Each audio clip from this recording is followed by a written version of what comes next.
আমরা সর্বপ্রথম মহান মনিবের শুকরিয়া জ্ঞাপন করছি যে মহান মালিক আমাদেরকে জাগতিক সকল কর্মব্যস্ততাকে উপেক্ষা করে লাখো মানুষের মধ্য থেকে বাছাই করে সামান্য কিছু সংখ্যক মানুষকে কোরআনের এই মাহফিলে আসার এবং বসার তৌফিক দান করেছেন। সেই মহান মনিবের শুকরিয়া জ্ঞাপন করছি। সকলে প্রাণ খুলে বলি আলহামদুলিল্লাহ, আর জোরে বলি আলহামদুলিল্লাহ।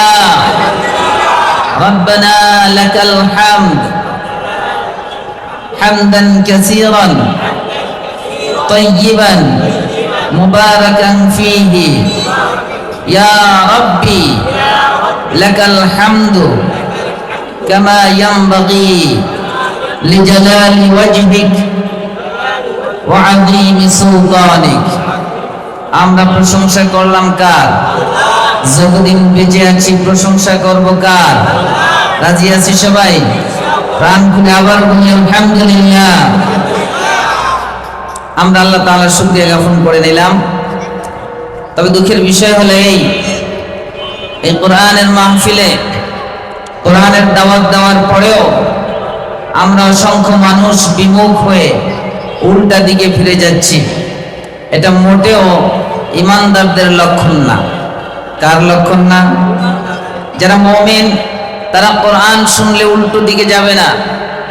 যারা কোরআন শুনে উল্টো দিকে চলে যায় তাদের অবস্থা করুণ পরিণতি আল্লাহ তাআলা কোরআনের ভিতরে বর্ণনা করেন।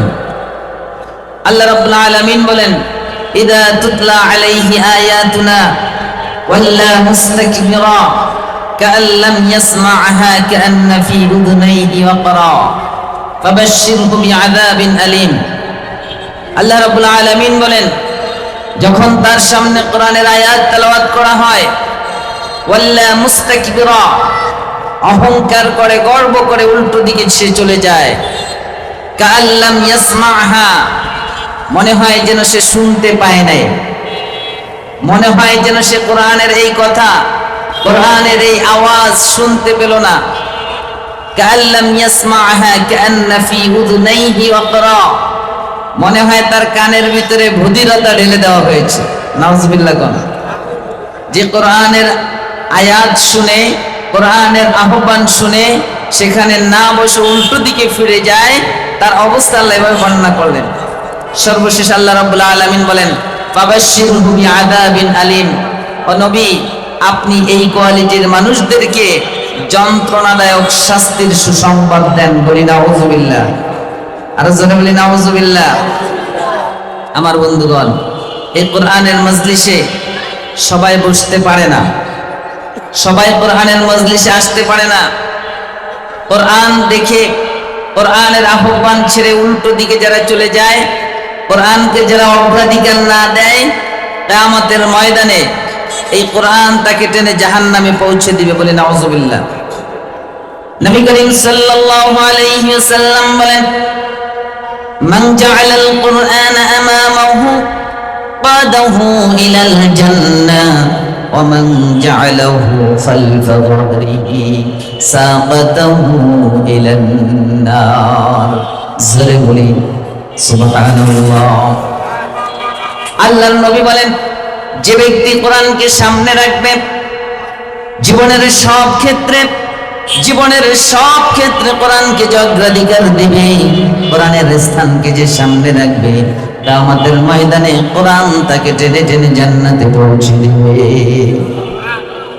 আর যে ব্যক্তি কোরআনকে পৃষ্ঠ প্রদর্শন করবে, ওমান জাআলাহু খালফা যাহরিহি, যে ব্যক্তি কোরআনকে পিছনে রাখবে, আগে তার ব্যবসা বাণিজ্য, আগে তার অফিস আদালত, আগে তার পরিবার, আগে দুনিয়ার সমস্ত কাজ, তারপরে হলো কোরআন, এই মানসিকতা যে পোষণ করবে, নবীজি বললেন সাবাতাহু ইলান নার, কিয়ামতের ময়দানে কোরআন তাকে টেনে জাহান্নামে পৌঁছে দিবে। বলি নাউযুবিল্লাহ।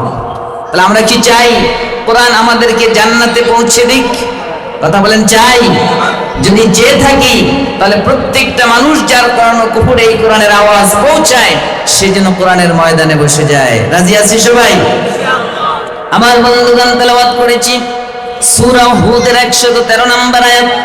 রব্বুল আলামিন বলেন, ولا تركنوا إلى الذين ظلموا فتمسكم النار আল্লাহ রাব্বুল আলামিন বলেন সাবধান জালিমদের প্রতি তোমরা ঝুঁকে যেও না যারা জালিম অত্যাচারী এই মানুষগুলোর প্রতি তোমরা আকৃষ্ট হও না ঝুঁকে যেও না ফাতামাসসাকুমুন নার যদি জালিমদের প্রতি তোমরা ঝুঁকে যাও আগুন তোমাদেরকে স্পর্শ করবে বলি নাউযুবিল্লাহ জোরে বলি না নাউযুবিল্লাহ আপনারা কি আছেন আমার সাথে একটু মনোযোগ দিয়ে শুনবেন আল্লাহ রাব্বুল আলামিন বলেন এই দুনিয়াতে যারা জালিম হবে যারা অত্যাচারী হবে এই জালিমদের প্রতি তোমরা ঝুঁকে পড়ো না জালিমদের প্রতি আকৃষ্ট হও না যদি জালিমদের প্রতি তোমরা ঝুঁকে পড়ো তাহলে জেনে রেখো ফাতামাসসাকুমুন নার তোমাদেরকে জাহান্নামের আগুন স্পর্শ করবে ওয়া মা লাকুম মিন দুনিল্লাহি মিন আউলিয়া আর আল্লাহ ছাড়া আল্লাহ ব্যতীত তোমাদের জন্য কোনো অভিভাবক কোনো সাহায্যকারী থাকবে না ওমা লাকুম মিন দুনিল্লাহি মিন আউলিয়া সুম্মা লা তুনসারুন অতঃপর তোমরা কোনো প্রকারের সাহায্য প্রাপ্ত হবে না জালেমদের প্রতি যদি আমরা ঝুঁকে যাই এক নাম্বার শাস্তি হলো আগুন আমাদেরকে স্পর্শ করবে এক নাম্বার শাস্তি কি আগুন আমাদেরকে ছাড়বে না তাহলে জালেম যারা নিজে জুলুম তো করাই যাবে না যারা জালেম তাদের প্রতি ঝুঁকাও যাবে না কথা